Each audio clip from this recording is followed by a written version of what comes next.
वालेकुम जी, कैसे हैं आप सब लोग? उम्मीद है कि सब खैर खैरियत से होंगे और जहाँ कहीं भी होंगे खुशबाश होंगे और ईद की खुशियाँ खूब एंजॉय कर रहे होंगे।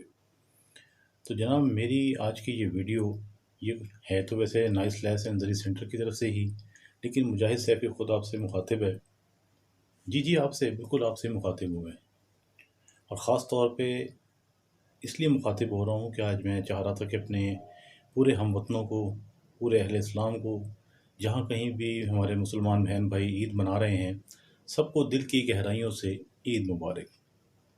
ख़ास तौर पे हमारे उन जो कि वो ख़ास लोगों से मेरे कहने का मकसद ये है कि जो इस वक्त अपना घर-बार छोड़ के अपनी सरहदों पे ड्यूटी दे रहे हैं, जिनकी वजह से हम खुशी-खुशी अपने घरों में ईद एन्जॉय कर रहे हैं, घूम रहे हैं, फिर रहे हैं, सैरें कर रहे हैं। हमारे मेरा मतलब मैं मुखातिब हूँ जी अपने पाक आर्मी के जवानों से, उनको भी दिल की गहराइयों से ईद मुबारक और अल्लाह ताला कदम-कदम पे आपकी हिफ़ाज़त करे और आपको हर मुश्किल और हर परेशानी से आपको महफ़ूज़ फ़रमाए, आमीन। जनाब हमारे वो अहलकार जो इस वक़्त पुलिस स्टेशनों में ड्यूटी दे रहे हैं, जो सड़कों पे ड्यूटी दे रहे हैं, वार्डन्स, डॉल्फ़िन्स, पेरू, रेंजर्स, हमारे लॉ इन्फोर्समेंट के जितने भी हमारे इदारे हैं, सब के सब जो कि इस वक़्त ड्यूटियाँ कर रहे हैं और अपना घर-बार छोड़ के ड्यूटियाँ कर रहे हैं, उनको भी दिल की गहराइयों से ईद मुबारक और सलाम भी पेश करते हैं। आज यही वो लोग हैं जिनकी वजह से हम मौजें लगी हुई हैं हमारी। और फिर हमारे एक बड़ा ख़ास महकमा वापडा, वासा, एलडीए, कंटोनमेंट, उनके वर्कर्स, हमारे वो वर्कर्स जो इस वक़्त गली मोहल्लों में सफाई करते फिर रहे हैं, अपना घर छोड़ के, अपने फैमिलीज़ को छोड़ के, ताकि शहर को साफ़ रख सकें, उनको भी दिल की गहराइयों से ईद मुबारक और उनकी काविशों को भी सलाम पेश करते हैं। तो मेरा आज का ये जो व्लॉग तो अब इसे नहीं कह सकते, वीडियो कह सकते हैं बिल्कुल, क्योंकि ऐसा कोई बाहर तो मैं घूम फिर नहीं रहा, अपने ही कमरे में हूँ। तो ये जो एक वीडियो मैसेज देने की मैं कोशिश कर रहा हूँ ना, एक बात मैं क्लियर कर दूँ, ये जो मैं एडिटिंग नहीं करता इसके अंदर जो भी है वो लाइव रिकॉर्डिंग होती है सारी की सारी, ना ही मुझे एडिटिंग वगैरह का इतना कुछ एक्सपीरियंस ही है इतना। तो अगर कोई थोड़ी बहुत मेरे अल्फाज में ज़िगज़ैग हो जाए, 19-20 हो जाए तो काइंडली बर्दाश्त कर लेंगे या माफ़ कर दीजिएगा, ठीक है? तो मैं जनाब उन लोगों को भी ईद मुबारक कहना चाहता हूँ जिन्होंने इस बार इत्तेकाफ़ की है, घरों में, मस्जिदों में, बुज़ुर्गों ने, ख़वातीन, बच्चों ने, उनको भी ईद मुबारक और अल्लाह ताला उनकी मेहनत को, उनकी इबादतों को, उनके रोज़े, नमाज़ें और उन्होंने जो भी ज़िक्र किया, कलाम पाक की तिलावत की, सब कुछ कबूल व मंज़ूर फ़रमाए, आमीन। और उन लोगों को भी ईद मुबारक जिन्होंने अपने बीवी बच्चों के लिए मेहनत से रिज़्क़ हलाल कमाया पूरे माह रमज़ान में और हर तरह की गर्मी बर्दाश्त की, धूप बर्दाश्त की, अंत की गर्मी पड़ी है इस बार वैसे माह रमज़ान में, तो उन लोगों को भी ईद मुबारक। मेरे वतन के वो गरीब लोग जो इस बार महंगाई की वजह से, गुर्बत की वजह से बच्चों को सही तरह से शॉपिंग नहीं करवा सके, अपनी शॉपिंग नहीं कर सके, उनको भी ईद मुबारक। और हर उस फ़र्द को जो इस मुल्क की मिट्टी से मोहब्बत करता है, इस मुल्क से प्यार करता है, उसको भी दिल की गहराइयों से ईद मुबारक। कोई मसला नहीं है कि आप किस सियासी पार्टी से हैं, आप किसी मज़हबी पार्टी से हैं, कहीं से भी हैं, आप मुसलमान हैं, पाकिस्तानी हैं, इवन कि अगर आप पाकिस्तानी और नॉन मुस्लिम भी हैं ना, तब भी आपको हम खैर से इस मामले में मुबारकबाद पेश करते हैं कि जनाब ईद तो ईद है, हमारे लिए सब ही काबिल एहतराम हैं, सारे ही हमारे लिए हमारे ही बहन-भाई हैं। हम सबको तहे दिल से अपनी खुशियों में भी शरीक करते हैं और उनको भी ईद मुबारक कहते हैं। तो अब मेरा जो मौज़ू है, वो आज का वो यही है कि आपने पूरे माह रमज़ान में माशाल्लाह हमारी ताजर बरादरी ने डट के कारोबार किया है।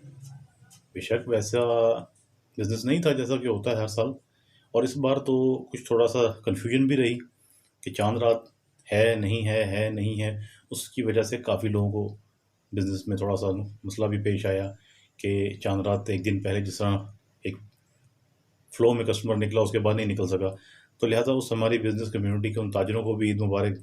और अब पूरे पाकिस्तान के जो मुसलमान हैं हमारे बहन-भाई, जिन्होंने पूरे माह रमज़ान में जो भी बिज़नेस किया है, चाहे सब्ज़ियाँ बेची हैं, दूध बेचा है, परचून की दुकान चलाई है, कोई कपड़े का कारोबार किया है, जूतों का किया है, हमारी तरह लैस नलकी बटन मटेरियल का कारोबार किया है।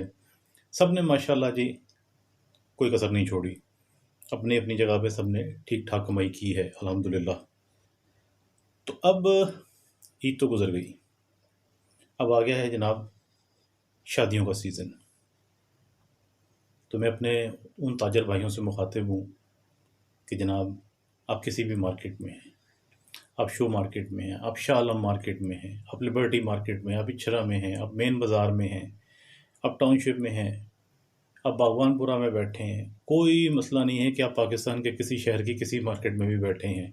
चाहे आप वो अफ़गानिस्तान के बॉर्डर से लेके आप कराची तक कहीं भी आप बिज़नेस कर रहे हैं, तो मेरा आपसे ये एक इल्तिमास है कि जनाब मेहरबानी फरमाइएगा, हाथ तौला रखिएगा उन। अब जो एक हमारा एक तबका है जिसे हम एलीट क्लास कहते हैं, वो तो अपनी अपनी शॉपिंग बाहर के मुल्कों से करके आ गया। हमारे पाकिस्तान के वो गरीब लोग जो पहले ही पिसे हुए हैं, अब उन्होंने अपनी बेटियों की शादियां करनी हैं। किसी के पास जहेज़ के पैसे नहीं हैं, किसी के पास ज़ेवर के नहीं हैं, किसी के पास कपड़े के नहीं हैं, किसी के पास खाने के नहीं हैं। तो आपसे मेरी एक हम्बल रिक्वेस्ट है कि जनाब अपना अपना निज़ाम थोड़ा सा ज़रा चेक एंड बैलेंस कर लीजिएगा, और यही समझिएगा कि ये भी आपने खुदा खौफी की है और अल्लाह के रास्ते में ही खर्च करने वाली बात है। जहाँ आपने एक चीज़ का 100 रुपये मुनाफा लेना है, वहाँ कोशिश करके उस मुनाफे को थोड़ा सा कम कर लें, 400 रुपये कर लें, ठीक है ना। अपने कस्टमर को कस्टमर ना समझें, उसे अपना फैमिली मेम्बर समझें, उसे अपने जैसा ही समझें, उसको थोड़ा सा रिलीफ दे दें। अल्लाह ताला इसी आपकी इस काविश से बहुत ज़्यादा खुश हो भी होगा और आप पर अपना फजल भी अता फरमाएगा और अपना करम भी अता फरमाएगा। अगर हम सोचेंगे ना कि हमें कोई बाहर के मुल्कों से कोई रिलीफ आएगा तो हम रिलीफ लेंगे, तो या कोई आसानी पैदा हो जाएगी, तो ऐसा कुछ नहीं होने वाला। जब से ये लास्ट गवर्नमेंट जो अभी गई है ये आई थी ना, इस मुल्क में महंगाई का, बेरोज़गारी का, बीमारी का एक तूफ़ान आ गया था, और हर किसी ने लॉकडाउन भी फेस किया, हर किसी ने कोरोना भी फेस किया, सब कुछ हुआ। लेकिन एक चीज़ जो सच है, जो रियलिटी है, वो यही है कि हर बंदे ने खूब डट के कमाई की, किसी ने माफ़ी नहीं दी। जिसका जिसका जहाँ हाथ पड़ा उसने छील उतार दी। तो इस बार तो लॉकडाउन भी नहीं लगा, शुक्र अल्हम्दुलिल्लाह। कोरोना भी नहीं आया, उसकी भी मेहरबानी। पता नहीं कहाँ छुप गया वैसे वो, बहुत बड़े बड़े जलसे भी हुए। चलें, हमें से क्या लेना देना। मेरा अपने सिर्फ़ और सिर्फ अपने ताजर भाइयों से मुखातिब हूँ, पूरे पाकिस्तान के ताजर भाइयों से, कि जनाब रहम करें, रहम करें। ये जो हमने खुद मार्केटों में आग लगा ली हुई है ना, कि जिस दुकान का किराया 10,000 था, हमने उसको 50,000 पे पहुँचा दिया है। क्यों? कि मेरी जगह कोई दूसरा ना बैठ सके। जिसका 50,000 किराया था वो 2 लाख पे चला गया हुआ है। फ़ायदा किसको हो रहा है? हम वो सारा बोझ किस पे ट्रांसफ़र कर रहे हैं? कस्टमर पे। कस्टमर 500 वाली चीज़ इस वक्त 1500 रुपये में लेने पर मजबूर हुआ है। थोड़ा सा इस मामले पे गौर करें। आप अगर इंसानियत पे रहम करेंगे, इंसानों पे रहम करेंगे, तो अल्लाह ताला भी रहम करेगा। वरना कमा कमा के ना तो चंगेज़ खान कुछ साथ ले गया, ना सिकंदर आज़म, ना ही कुछ और, कोई और, ठीक है ना। सब यहीं छोड़ गए। हमारे बाप दादा बुज़ुर्गों ने भी जो कमाया इस मुल्क में, यहीं छोड़ के गए, खाली हाथ, ऐसे खाली हाथ गए। जिन्होंने अपने वालिदैन के जनाजे पढ़ाए हैं, जिन्होंने अपने बुज़ुर्गों के जनाजे पढ़ाए हैं, उन्हें पता है इस बात में। जिन्होंने अगर किसी मैयत को गुस्ल दिया है, कफन दफन किया है, तो वो भी इस चीज़ को जानते हैं बड़ी अच्छी तरह से, कि आने वाले ने बहुत कुछ कमाया, लेकिन जब उसका टाइम पीरियड पूरा हुआ ना, तो वो खाली हाथ गया। नो डाउट कि पैसा इस वक्त की बहुत अहम ज़रूरत है, पैसे के बगैर गुजारा नहीं है। और इंसान की, बिलखुसूस मर्द की खूबसूरती और बदसूरती का फ़ैसला इस दौर में उसकी जेब देख कर किया जाता है, उसकी हैसियत देख कर किया जाता है। उसके साथ रिश्ता ही उस वक्त जोड़ा जाता है जब वो माशी तौर पे, माली तौर पे मजबूत हो। और अगर खुदा न खास्ता वो माली तौर पे मुस्तहकम ना रहे, कमज़ोर हो जाए, डगमगा जाए, कोई मुश्किल आ जाए, तो परेशानी आ जाए, तो ये जो कागज़ पे बनाने वाले कागज़ी रिश्ते होते हैं ना, कागज़ देख के बनने वाले जो कागज़ी रिश्ते होते हैं, मेरे अल्फाज ये थे एक्चुअली, जो कागज़ देख के कागज़ी रिश्ते बनते हैं ना, तो बाद में फिर ये कागज़ देख के ही ये कागज़ी रिश्ते ख़त्म भी किए जाते हैं। ये वो हकीकतें हैं जिससे हम मुंह नहीं मोड़ सकते, जिन्हें हम बदल नहीं सकते, जिनसे हम डिनाई नहीं कर सकते। लेकिन एक हकीकत ये भी है कि हमने मरना है, कल को अल्लाह ताला की बारगाह में भी हाजिर होना है। हमसे ये नहीं पूछा जाएगा कि क्या छोड़ कर आए हो, कितना कमा कर आए हो। हमसे ये ज़रूर पूछा जाएगा कि कैसे कमाया, कहाँ खर्च किया, मेरे रास्ते पे क्या दिया, आया ज़कात दी, खैरात की। ये सवाल वहाँ पूछा जाएगा। हम लोग छुप छुपा के खैरात करते हैं, ज़कात देते हैं, बहुत अच्छी बात है, देनी भी चाहिए। इसी तरह अपने माल में से भी हम थोड़ा सा अगर अपना मुनाफा कम कर लेंगे ना, तो ये भी एक किस्म की खैरात के ज़िम्मे में आ जाएगा आपके लिए। बरकतें आपको अल्लाह ताला की ज़ात वहाँ से और वहाँ से अता करेगी जहाँ से हमारी सोच भी नहीं जाती। उसके ख़ज़ाने में कोई कमी नहीं है। कमी है तो वो हम लोगों में है, हमारे यकीन में है। हमें ये अपना माइंडसेट बना लिया हुआ है कि अगर हम ये 50 रुपए वाली चीज़ 100 रुपए की नहीं बेचेंगे ना, तो हम लोग भूखे मर जाएंगे, हम सर्वाइव नहीं कर सकते। जबकि ऐसा नहीं है। या हम ये सोचते हैं कि यार ये चीज़ मेरे पास पड़ी है, पूरे बाज़ार में किसी के पास नहीं है, तो मैं ही बेच लूँ इसको। ऐसा भी नहीं है। इस कायनात का निज़ाम, बाज़ारों का, मार्केटों का, सियारों का, इस मखलूक का निज़ाम अल्लाह ताला के हाथ में है, वो ही चलाता है। उसके राज़ों में से एक राज़ है, और मैं पर्दा नहीं उठाना चाहता इस राज़ के ऊपर से, लेकिन इशारतन बात करता हूँ कि जितने लोगों को हम ज़िंदगी में डील करते हैं, उनमें से सिर्फ चंद एक ही दोबारा बार बार हमें नज़र आते हैं, बाकी सब नए होते हैं। ये भी उसके राज़ों में से एक राज़ है। बस इससे ज़्यादा मैं बात नहीं करूँगा इसके ऊपर, समझने वाले समझ गए होंगे। तो इस यकीन को, इस अमल को, इस बात को अपने ऊपर लागू कर लें कि मेरा रिज़्क़ मेरे परवरदिगार ने मुझे भेजना है, ना तो किसी माल ने और ना ही किसी और चीज़ ने। अब ये समझ लीजिए कि जो आने वाला कस्टमर है, ये अल्लाह की रहमत है, उसका भेजा हुआ फ़रिश्ता है, और अल्लाह की रहमत और फ़रिश्ते को नाराज़ नहीं करना। मैं आपको इस चीज़ की गारंटी दे रहा हूँ।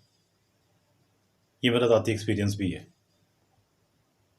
जितना आप अल्लाह की राह में अपने माल को इस सोच में सस्ता करके सेल करते जाएंगे ना कि यार मैं अपना नफ़ा कम करना है और जायज़ और हलाल कमाना है, आपकी तरक्की कोई नहीं रोक सकता पूरी दुनिया में। अब आप सोच रहे होंगे कि मैंने इतने वसूख से ये बात कैसे कही। सोच तो रहे होंगे बिल्कुल कि इतनी बड़ी बात कह दी कि जी मैं गारंटी दे रहा हूँ इस चीज़ की। तो ये मेरा ज़ाती एक्सपीरियंस है दोस्तों। कुछ अर्सा पहले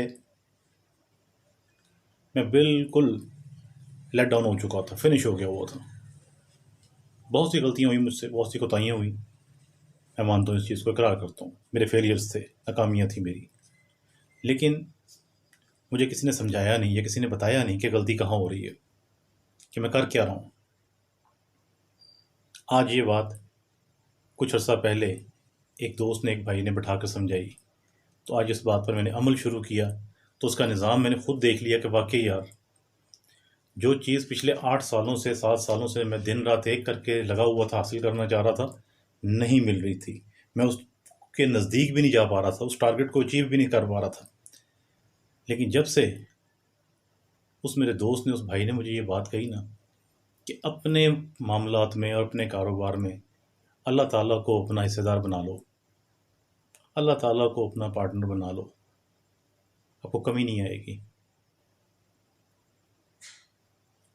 तो मैं उस परवरदिगार को हाज़िर नाज़िर जानकर, गवाह बनाकर ये बात कहता हूँ कि वाक़ई मुझे कमी नहीं आई। मैं सोच भी नहीं सकता था कि उसने मुझे कहाँ से कहाँ पहुँचा दिया। मैं खुद हैरान हूँ इस चीज़ के ऊपर कि यार काश 10 साल, 15 साल पहले मुझे किसी ने ये बात बताई होती, तो आज निज़ाम कहाँ से कहाँ होता। लेकिन होता वही है जो होना है। कुछ चीज़ें इंसान की कामयाबी उसे सिखाती है और कुछ चीज़ें उसकी नाकामियाँ सिखाती हैं।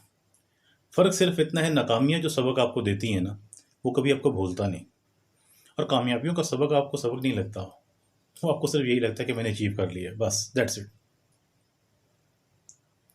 दो तरह की अचीवमेंट्स होती हैं इंसान की ज़िंदगी में, एक पैराशूटर्स और दूसरे ग्रास रूटर्स।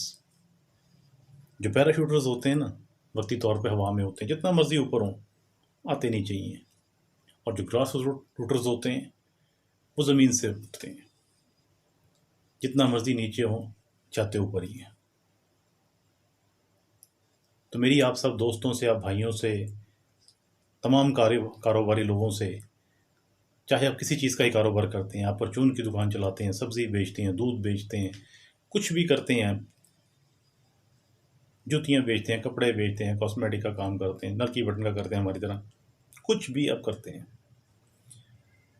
अपने उस बिज़नेस में अल्लाह ताला को शराकतदार बना लें। अगर किसी को कोई नुकसान हो गया, अगर किसी को कोई घाटा पड़ गया, तो मैं मुजाहिद वली मोहम्मद महमदी सैफ़ी एलानिया तौर पे ये बात कहता हूँ कि वो आके मुझसे ले ले। बस ये बात मैं यहीं पे ख़त्म कर रहा हूँ। और अगर मैंने इतनी बड़ी बात की है ना, तो इसके पीछे कोई बहुत बड़ी बात है, कोई बहुत बड़ी पावर है मुझसे, जो मेरे मुंह से ये बात निकलवा रही है, मैं खुद नहीं कर रहा। और वो पावर वही है जो पूरी दुनिया की सबसे बड़ी पावर है, जो इस पूरी कायनात की सबसे बड़ी पावर है और इस पूरी कायनात का निज़ाम चला रही है, जिसने मुजाहिद सैफ़ी को दोबारा ज़िंदगी दी और दोबारा अपने पैरों पे खड़ा करके बताया कि ये दुनियावी मामलात जो है ना, ये सिर्फ उस वक्त तक तुम्हारे साथ हैं जब तक तुम हैप्पी हो, तुम खुश हो, इन लोगों को खुश कर सकते हो। लेकिन मैं हर वक्त तुम्हारे साथ हूँ, हर जगह तुम्हारे साथ हूँ, हर कदम पे तुम्हारे साथ हूँ। मुझे तुम्हारे पैसों की ज़रूरत नहीं है, मुझे तुम्हारे माल की ज़रूरत नहीं है। मुझे ज़रूरत है तो सिर्फ़ और सिर्फ तुम्हारी आजिज़ी की, तुम्हारी कदर की। बस यही वो बातें हैं जो मैं शायद माह रमज़ान में करना चाह रहा था आप लोगों के साथ, लेकिन सीधी सी बात है, मैं भी इंसान हूँ, काम में इतना बिज़ी था कि रात को 2 बजे 2:30 बजे वापस आके फटाफट सहरी कर, फिर अल्लाह को याद कर, तो फिर सुबह यही कि फटाफट अब सोएं, सो के फिर उठें, फिर काम पे चले जाएं, इसीलिए टाइम ही नहीं निकाल सका। तो मेरे मोहतरम दोस्तों, मेरे बहनों और भाइयों, आपसे इल्तिजा है, इल्तमास है कि खुदा के लिए, आका अलैहिस्सलाम के लिए अपने दिल में रहम पैदा करें। आप यहाँ रहम करेंगे, वो 2 जहानों में रहम फरमाएगा। अल्लाह ताला हम सबको इस बात को समझने की और इस पर अमल करने की तौफीक अता फरमाए। मैं किसी को ये नहीं कहूँगा कि मेरी वीडियो को लाइक कर दें जी, मेरे चैनल को सब्सक्राइब कर लें, इसको शेयर कर दें। मैं सिर्फ इतना कहूँगा कि अगर आपको मेरी बात सच्ची लगे, मेरी बात आपको ठीक लगे, आपको लगे कि हाँ यार, ये बात मैंने ठीक की है, जायज़ है, अगला फैसला आपको अपना होगा। आप जहाँ कहीं भी रहें, खुश रहें, आबाद रहें, अपनी दुनिया में, अपनी ज़िंदगी में खाते पीते रहें, मौजें करते रहें और अपनी दुआओं में मुझे भी याद रखें। अस्सलाम वालेकुम व रहमतुल्लाहि व बरकातुहू।